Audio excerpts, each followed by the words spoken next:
explicando en qué parte estamos hablando de capacidad, de diseño por capacidad. Porque en general hay una confusión de diseño por capacidad, de qué es lo que es, qué es lo que no es. Y es más sencillo por ahí de lo que parece. ¿Okay? Vamos a tratar de enfocar en todo eso. ¿Sí? Bueno, y para empezar a hablar un poco del tema, vamos a hablar de la ductilidad. En este caso, la primera parte de la ductilidad de curvatura, ductilidad local o también llamada ductilidad seccional. Esta se evalúa a nivel de una sección propia de cualquier material y está asociada con la capacidad de rotación del elemento. ¿Bien? Por ejemplo, supongamos cualquier material, una sección sometida a un momento flector. Cuando ustedes apliquen un momento flector, va a tener un giro. ¿Bien? Aplicar otro momento flector mayor, un giro mayor. Entonces, ustedes pueden armar una curva, momento curvatura seccional. ¿Bien? Por eso es la ductilidad local, refiere a una parte de la estructura, una sección nada más. ¿Bien?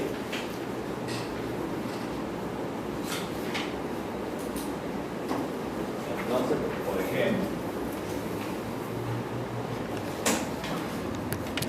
en este que vamos a explicar un momento, acercar el curvatura. Esta es una sección, la misma sección sometida a un momento M. En el giro vamos a cambiar la letra para que no confundamos más adelante el concepto.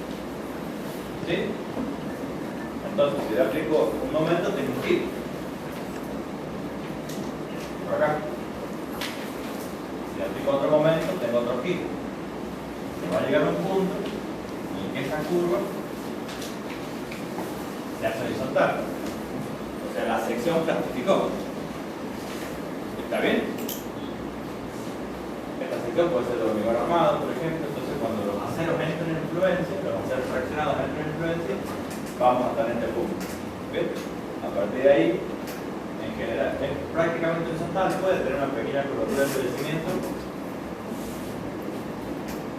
con el endurecimiento propio del material. No es pequeña, pero la vamos a considerar pequeña de inicio. Entonces acá puedo definir una curvatura última y puedo definir los distintos procedimientos, pero no importa en este caso, una curvatura de influencia. Entonces definimos la ductilidad de curvatura como la curvatura última sobre la curvatura de influencia. ¿Bien?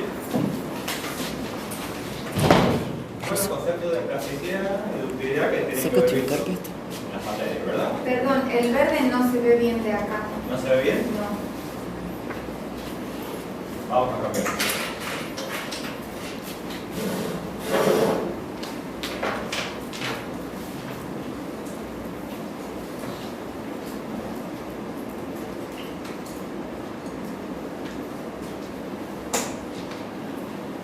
¿Mejoró? Sí. Curvatura de influencia, curvatura última.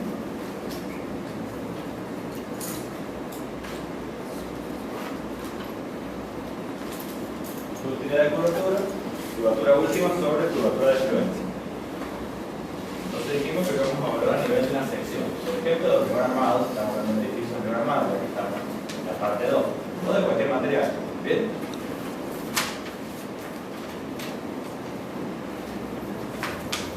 Tenemos también una ductilidad global, o estructural, o de desplazamiento, que se evalúa a nivel global de la estructura.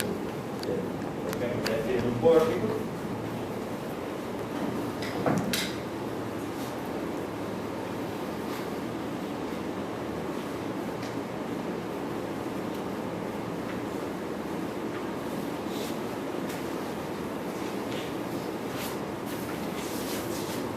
Como tienes un peine de fuerzas laterales, por ejemplo, resultante del movimiento estático.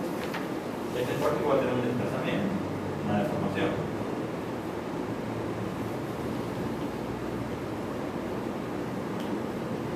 ¿Sí? Al sumar toda la fuerza, como ustedes saben, el corte basal. ¿Bien? Si hago un gráfico, corte basal, desplazamiento, por ejemplo, tomando el desplazamiento del último piso, esta columna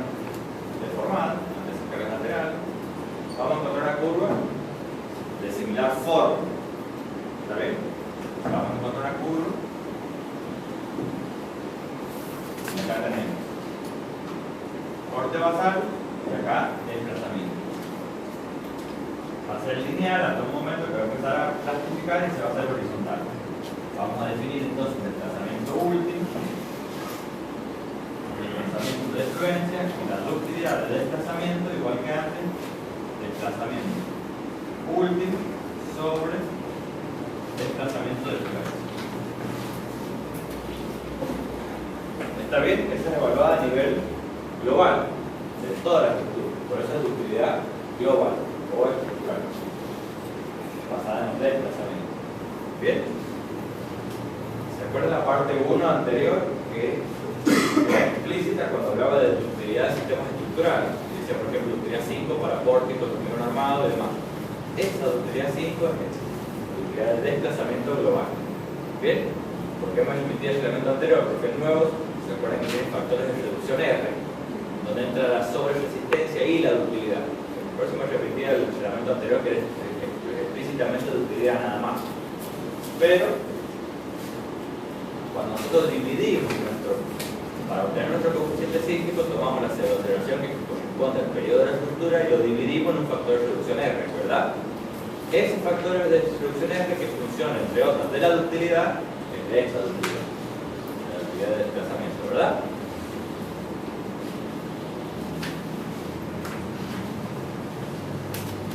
Bueno, este edificio ya lo vimos en el curso anterior, para los que no lo vieron. Nosotros tenemos el peine lateral, el peine de fuerza lateral, que se va incrementando desde 0 hacia valores mayores, por supuesto. Para el corte de diseño, que es nuestro diseño, se va a formar en general la primera rótula plástica. En esta sección,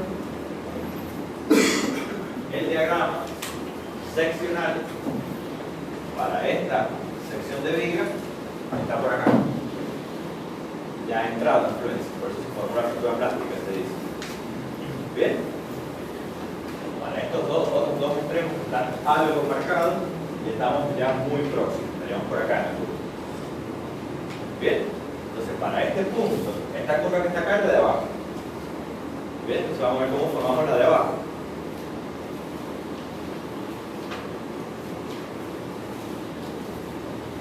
Esta, que se puso amarilla, es porque avanzamos bastante ya en la deformación seccional. ¿Bien? Las otras, las que se acaban de formar, y son las que están recién empezando por acá. ¿Bien? Y veamos la otra, ¿qué pasó con la curva de abajo?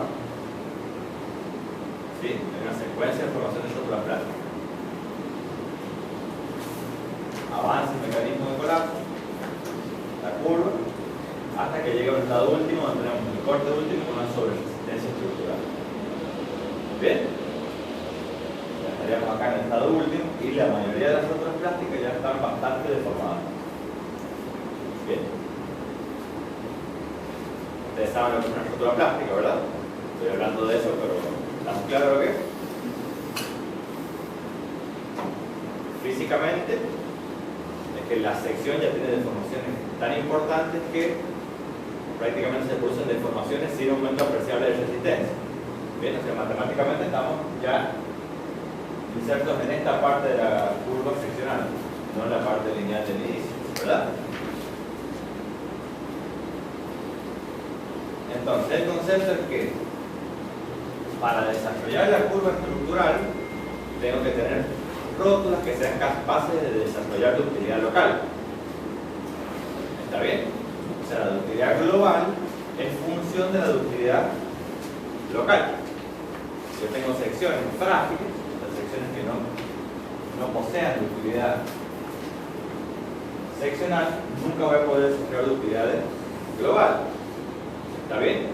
Entonces, cuando yo felizmente divido la aceleración en 5, en 6, en 7 con el nuevo reglamento, yo estoy admitiendo una ductilidad global, pero voy a tener que diseñar entonces, consecuentemente, las secciones y las zonas críticas para que puedan desarrollar ductilidad local.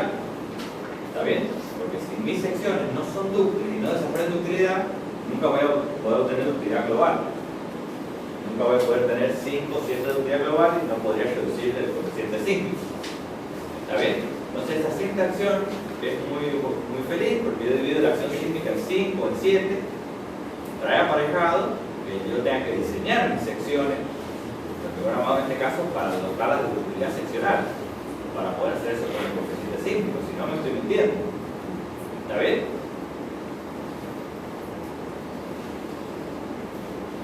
Vamos a marcar dos mecanismos de colapso típicos. El mecanismo de colapso 1 tiene estructuradas todas las vigas en sus extremos y las columnas en la base. La base en planta baja. El mecanismo de colapso 2 tiene estructuradas todas las columnas en base y en capitel, en este caso en el planta baja. Pero podría haber sido estructuración base-capitel en cualquiera de los pisos. ¿Bien? El mecanismo 1 se conoce como translación lateral de viga o columna fuerte viga débil. El mecanismo 2 se conoce como translación lateral de columna o piso blando. ¿Bien? Ambos mecanismos son posibles en una estructura.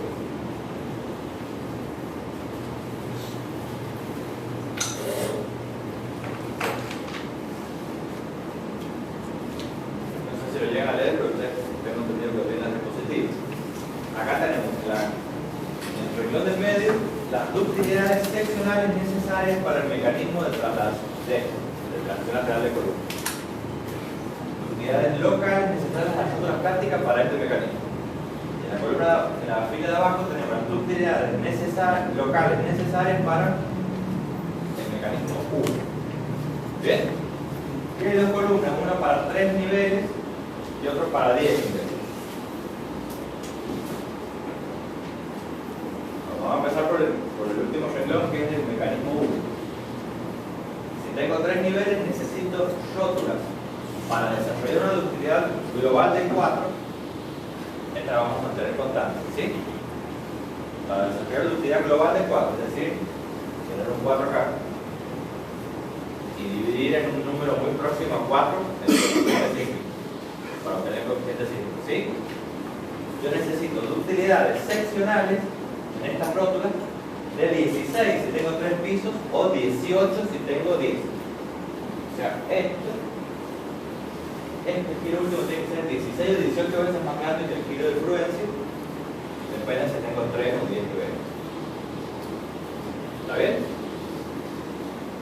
Ahora pasamos al otro mecanismo, a este. Necesito 34 de ductilidad seccional si tengo 3 niveles o 122 si tengo 10 niveles. 122 veces más grande este que este. ¿Bien? Entonces, este es un mecanismo de colapso posible, pero tiene un problema que le exige ductilidades locales imposibles de alcanzar en la práctica. ¿Bien? No solo económicamente, sino técnicamente. Es imposible dotar de ductilidad seccional una sección de hormigón armado, por ejemplo, con ductilidades de 122. Posible. 30 sería factible, pero ya no más de 30. Siempre las ductilidades seccionales son más grandes que las globales. Aparte, es muy sensible con el número de pisos. Ustedes observan que el mecanismo 1 pasa de 16 a 18. Prácticamente no se altera. En cambio el otro de 34 a 122. ¿Bien? Entonces, este mecanismo de colapso tipo 2, aparte de generar una estructura lábil, que eso no es cierto, porque este también genera una estructura lábil. ¿Está bien? Entonces, a veces se dice que no se prefiere este porque genera una estructura lábil. ¿Bien? Porque queda un bloque rígido parado en este caso en 3, con todas las columnas del piso blando que quedan como unas bielas, nada más. Entonces queda una estructura lábil. Mentira, todos los mecanismos de colapso nosotros planteamos una estructura lábil, ¿está bien? Este también es una estructura lábil. Entonces esa no es la justificación. La justificación que yo no quiero este mecanismo es porque es imposible desarrollar rótulas de este tipo. ¿Está bien? Este es un mecanismo que produce una estructura lábil. Este también. Esa es la idea de este mecanismo de colapso. ¿Bien? Esta es una de las justificaciones. Hay otras, varias más. No nos vamos a meter en la parte más técnica. Otra que es la influencia del esfuerzo normal en las columnas y no en las vigas. Entonces es más fácil asegurar rótulas plásticas en elementos de hormigón armado cuando ¿Bien? Entonces es más fácil garantizar rótulas plásticas buenas en vigas y de buena ductilidad seccional que en columnas, donde hay esfuerzo normal y demás. Es más difícil de superar rótulas plásticas acá. Es más difícil de mantener esta curva seccional. Es más difícil de mantener acá que en las vigas. ¿Bien? Pero otra condición es más, entonces preferimos el mecanismo 1. ¿Bien? Y generalmente permite el piso, ¿no? Sí. El reglamento permite el mecanismo colapso 2 hasta 3 niveles, ya lo vamos a ver más adelante un poquito. Puede resultar conveniente para algunos tipos de estructuras, ya lo vamos a ver más adelante, sobre todo en zonas sísmicas moderadas, velocidad y baja como la que están ustedes. Ya vamos a hablar más adelante. Bien. ¿Qué pasa entonces si yo elijo el mecanismo 2 y tengo una estructura alta? No baja porque se lo permite el reglamento, lo vamos más adelante. Yo voy a suponer una curva corte basal de desplazamiento como el azul que está ahí, pero ¿qué va a pasar físicamente? Cuando se formen las rótulas plásticas en el piso que yo pensé que se iba a formar, seccionalmente no va a tener capacidad de rotación. Es decir, va a tomar resistencia hasta un punto que va a empezar a ratificar, pero va a decaer, se va a romper físicamente. ¿Bien? Entonces mi curva global va a llegar a un punto y va a entrar a decaer, no a seguir el comportamiento que había pensado. ¿Está bien? Con suerte de que pase algo como está en la figura. Esto que se ve ahí es un puntal de acero, no es una columna que le decía llegar hasta la calle. ¿Está bien? Acá tenemos un fisurante.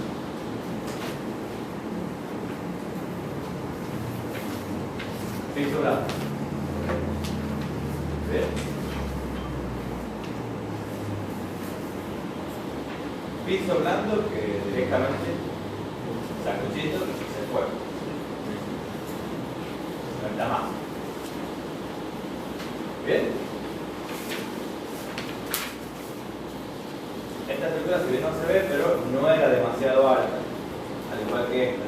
Tenía esos 2 niveles, nada más, planta baja y 2 niveles. Los edificios bajos se llega a permitir, pero los edificios altos es cuando no se permite, porque ahí seguro que va al colapso directamente. ¿Bien? En cambio los otros, bueno, ha quedado deformado, ya lo sabemos, pero ha cumplido el objetivo del reglamento. ¿Ustedes recuerdan cuál es el objetivo del reglamento? Parte 1. Salvar las vidas. No que las condiciones no sufran daño. ¿Bien? Las condiciones pueden sufrir daño, las condiciones después del sismo de diseño, no de cualquier sismo, o sea, el sismo fuerte de diseño, pueden quedar totalmente inutilizables e incluso pueden quedar al borde de la demolición. Bien, pero no se le cayó en la cabeza a nadie y no mató a nadie.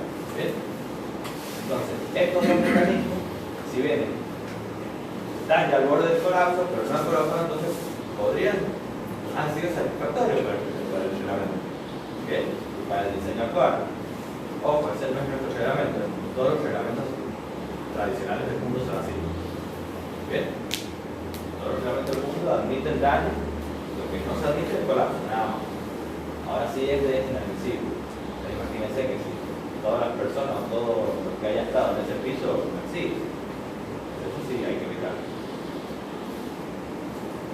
Bueno, un poco por lo que venimos hablando es que vamos a adoptar el mecanismo tipo 1. Bien, como el ideal. Hay algunos casos que vamos a poder adoptar el 2, ya lo vamos a ver más adelante. ¿Sí? Pero en un inicio, y para comprender bien lo que es el diseño por capacidad, conviene centrarse solo en el mecanismo colapso 1. Bien, entonces en el resto del curso, salvo cuando hagamos alguna aclaración, vamos a estar hablando del mecanismo 1. Bien, porque es más fácil para que ustedes comprendan cómo la circulación, cómo traspasan solicitaciones, las rótulas a las columnas y demás. Bien. Otros mecanismos también son los que sean difíciles de tratar, lo vamos a ver. Pero ahora vamos a concentrarnos solamente en el mecanismo 1. ¿Bien? Cuando entendamos lo que es capacidad y cómo trabaja, lo vamos a poder llevar a este mecanismo y al que ustedes quieran hacer. ¿Bien? ¿Queda claro esa parte? Justamente acá hay varios mecanismos que permiten el reglamento. Bien, el primero que tenemos allá la base de las columnas de planta baja. Que hemos visto que es como traslación lateral de viga. Bien, ese es deseable. Este también es inaceptable, que tiene rótulas en algunos extremos de viga, o en prácticamente todos, pero en algunas secciones de columnas también, no simultáneamente en el piso, pero algunas columnas están rotuladas. Este es aceptable. Bien, debe evitarse. Acá hay un piso, acá hay dos figuras superpuestas. No miren la línea de trazo, miren la línea Y. Tenemos un bloque que permaneció rígido y se concentró todas las rótulas en la columna de planta baja. Bien, ese debe evitarse. Bueno, ya he puesto otro dibujo que significa que quedó rígido también los primeros dos pisos y recién el tercero fue el que plastificó. El piso débil lo tengo abajo en la primera y la otra figura lo tengo en el tercer piso. ¿Está bien? Pero como la estructura es alta, este debe evitarse. Acá tenía el mismo dibujito, pero con una estructura hasta 3 niveles. Y este es aceptable, lo que habíamos hablado recién. Bien, acá tengo un piso blando que está en planta baja, en el primero o en el segundo piso. A partir de ahora vamos a hablar de niveles. Primer nivel, segundo nivel y tercer nivel. ¿Bien? No vamos a hablar de planta baja, primer piso. Porque el reglamento tiene ese espíritu. Primer nivel, segundo nivel, tercer nivel. ¿Está bien? Entonces acá tenemos el piso blando en cualquiera de los 3 niveles. 3 niveles es aceptable. Acá tenemos 1, 2, 3, 4, 5, 6 niveles. Debe evitarse. ¿Bien? Acá tenemos otro mecanismo aceptable que tiene rótulas en los extremos de viga, pero no de cada tramo, sino del tramo completo, solamente en los extremos, y en la columna del centro está rotulada en base y en capitel en cada uno de los pisos, y las columnas exteriores permanecen elásticas, salvo la rótula en la planta baja. Bien, esto no es un piso blando, porque si bien tengo una columna rotulada en cada piso, pero tengo dos columnas elásticas. ¿Está bien? Entonces esto no es un piso blando. No están todas las columnas rotuladas en capital y base. Entonces este es aceptable. Acá también tenemos otro mecanismo aceptable en donde estas columnas elásticas se han reemplazado por un tabique. ¿Bien? Entonces acá el mecanismo de colapso es: estas vigas rotulan en su conexión con el tabique. Y las columnas, acá está una, pero podría tener 4 o 5 filas de columnas, las que fuesen. Todas las columnas están rotuladas, arriba y abajo, en cada uno de los pisos. Bien, de vuelta, no es un piso blando porque las columnas están rotuladas, pero tengo un elemento elástico en el piso, que es el tabique, que es el que me evita el piso blando. ¿Está bien? Este también es aceptable.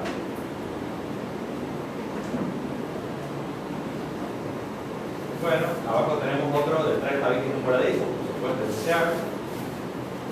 Tenemos 2 tabiques acoplados con vigas de acoplamiento, ya lo vamos a ver más adelante que cada cosa. También deseable, donde las rótulas plásticas están en todas las vigas de acoplamiento y en las bases de los tabiques. Siempre las bases de los tabiques son los que aparecen rotulados. Bien, que es un mecanismo de colapso de un tabique. Bueno, ya habíamos hablado y acá también aparece otro mecanismo que es muy parecido al de acá.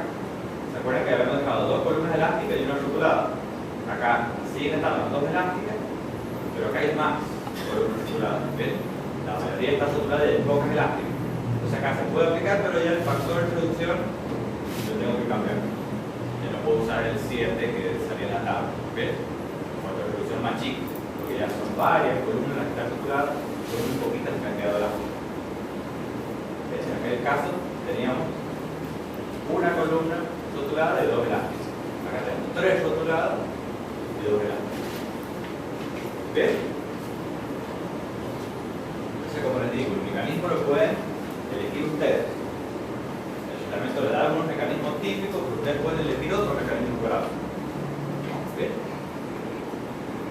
Y ese es el fin último del diseño por capacidad. El fin último del diseño por capacidad es elegir un mecanismo de colapso y trabajar para que ese mecanismo de colapso se desarrolle. ¿Está bien? Elegir el mecanismo y trabajar para que se desarrolle.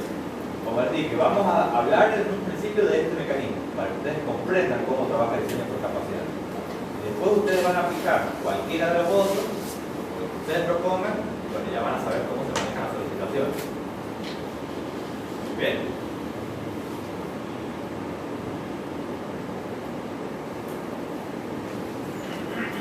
El diseño termosistente convencional es el que hacemos con la parte 2 del libro de 3 anterior, del año 1991. Indica el deseo de crear estructuras con el mecanismo de traslación lateral de vigas. ¿Bien? O sea, las vigas débiles y las columnas fuertes. ¿Bien? Eso ya lo sabían ustedes. ¿Bien? Cuando dice vigas débiles y columnas fuertes, no es vigas frágiles. ¿Bien?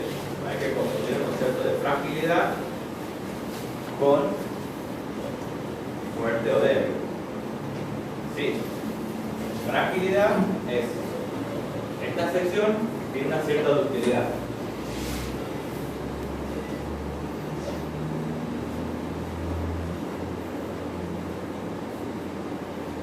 Supongamos el mismo desplazamiento de fluencia para los dos y el giro, perdón, este es un giro único. Si yo les digo, esas dos secciones que están ahí, la de azul y la roja, ¿hay alguna más resistente que otra, más fuerte? No, ¿La son más iguales. fuerte? Son iguales. Son iguales. La fuerza o la resistencia habla de qué nivel de fuerza es capaz de soportar.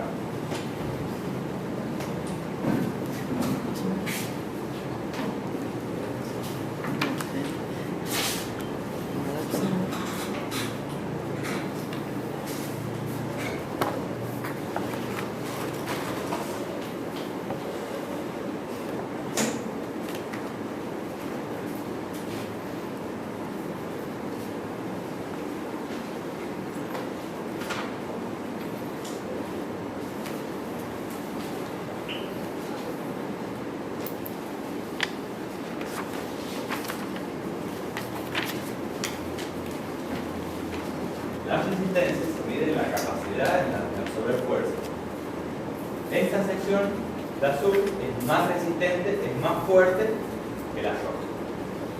Porque soporta un momento superior. ¿Bien?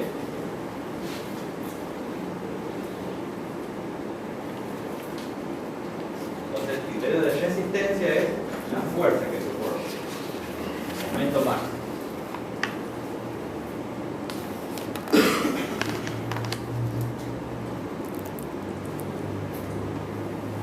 ¿Cuál es más dúctil en el esquema de arriba? El azul. ¿Y en el de abajo? Las dos. Las dos tienen la misma ductilidad. ¿Bien? Entonces, ductilidad y resistencia es otro concepto. ¿Bien? Fragilidad. Acá la roja es frágil.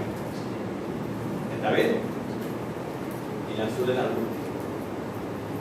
Por un lado está fragilidad y ductilidad, y por otro lado está la resistencia. Bien.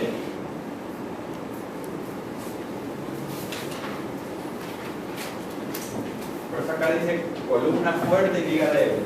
Y no es que no nos interese la ductilidad, sino que tanto la columna como la viga la tenemos que dotar de ductilidad. La ductilidad no la vamos a discutir, la vamos a colocar siempre. ¿Está bien? Pero sí, la columna debe ser más resistente que la viga. Se va a montar un esquema como el de acá abajo. ¿Está bien? Columna fuerte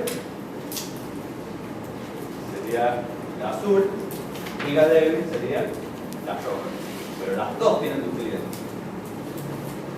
¿Está bien? ¿Por qué marco eso? Porque se suele confundir con este esquema. Entonces pensamos que las columnas deben ser fuertes, no se puede ser así.